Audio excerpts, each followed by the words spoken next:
Всім привіт! Пропоную сьогодні приготувати дуже ніжний сирно-кокосовий тортик без борошна. Його навіть можна віднести до дієтичних десертів, якщо цукор замінити на цукрозамінник. Тож готуємо.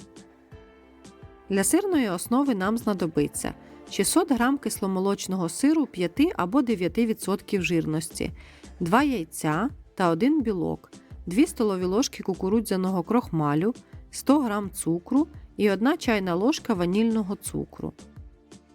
До сиру вбиваємо яйця та додаємо яєчний білок.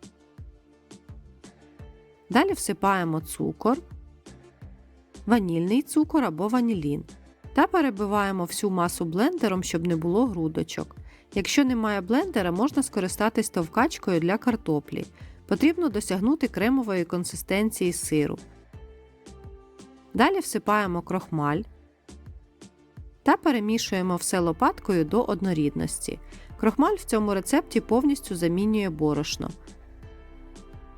Ось така консистенція виходить, дуже ніжна та кремова.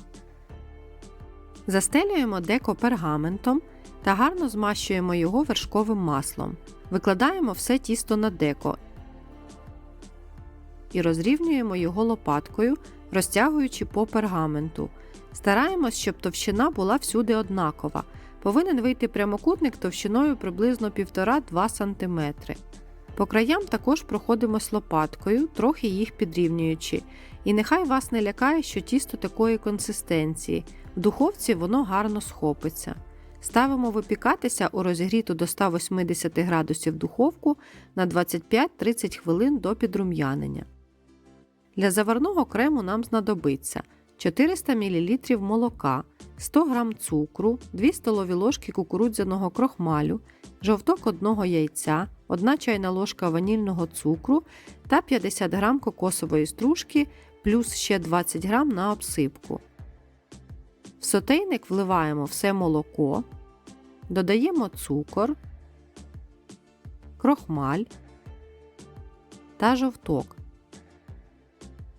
Все гарно перемішуємо вінчиком, щоб не було грудочок крохмалю.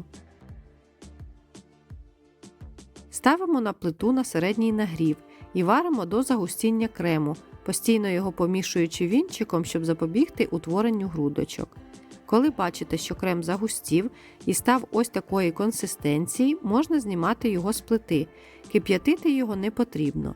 Далі всипаємо в крем ванільний цукор чи ванілін і перемішуємо вінчиком. Пересипаємо крем в іншу ємність, щоб він швидше охолонув, та накриваємо харчовою плівкою в контакт, щоб він не завітрювався. І ставимо його охолонути на хвилин 30-40. Сирна основа для тортика готова, вона випікалась 30 хвилин. Поки вона гаряча, вона трохи м'яка при надавлюванні. Даємо їй повністю охолонути перед нарізанням. Пройшло 30 хвилин, також вже повністю охолонув. Ось такий він вийшов і вже гарно тримає форму. Далі розрізаємо його на 2 або на 3 рівні частини за вашим бажанням. Одну частину поки відкладаємо в сторону, а іншу знімаємо з пергаменту.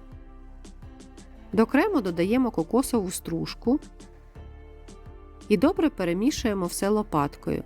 Так крем стане ще густіше і смачніше. Розділяємо крем на 2 частини. Якщо у вас 3 коржі, то діліть на 3 частини. Викладаємо половину крему на сирну основу і рівномірно її розподіляємо лопаткою по всій поверхні. Зверху на крем кладемо іншу половину основи і другу частину крему, що залишився. І так само лопаткою змащуємо верхній корж та боки тортика. Зверху та з боків обсипаємо кокосовою стружкою.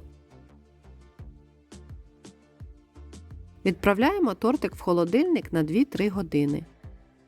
Сирно-кокосовий десерт готовий. Можемо нарізати його та смакувати.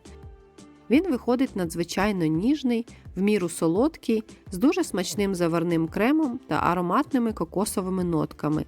Такий собі небанальний варіант сирної запіканки, тільки набагато смачніше. Та ще й без борошна. Всім прихильникам корисних сирних десертів однозначно рекомендую спробувати його приготувати. Я вам бажаю завжди смачних та корисних страв. Готуйте з душею та любов'ю. Всім миру та добра і до зустрічі!